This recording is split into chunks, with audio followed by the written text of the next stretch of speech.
When she was 2, I found her on the floor. She'd had a seizure in the night. Went to Arkansas Children's Hospital, I lived in Arkansas then, which was about an hour and a half from where we lived. And when we went there, we went to the ER because her blood sugar was like 30, 40, like low, even with snacks. And so I can remember being in the ER that first time, her blood sugar just kept dropping. And so it was kind of like that episode of ER. I think if people remember that show, they're like bust through the doors, and we were admitted to ICU. But I can remember it was really strange because the doctor was like, okay, see the phone on the wall, like you need to call your family, like you're going to need them. And I was like, okay, we have a healthy, happy little 2-year-old.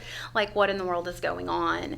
And we went into ICU, and I can remember them asking me questions like, did she get into insulin? And I was like, how does one like just get into insulin? Yeah. It was so rare because they were giving her this glucose in her IV, and it really wasn't raising her blood sugar.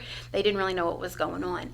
And it wasn't until she was 7 years old that we ended up getting a diagnosis. Wow. So for 5 years, it was kind of a mystery? Absolutely. So we would wake up and she would be unconscious. Her blood sugar would be, 20, 30.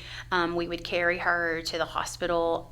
We lived in rural Arkansas, so they would, D10 glucose IV, and then they would med flight us, or we would go by ambulance to Little Rock, and then we would get there and they would keep giving her glucose, like D10 in her IV, and that happened anytime. So the body kind of says, hey, we have a problem before there's a problem. It starts working on it. So she might start plummeting, and then we find out, it was a kidney infection or a urinary tract infection or a cold that she was getting. But during that whole time when she didn't make the cortisol, she would just continue to get sicker and sicker and sicker. So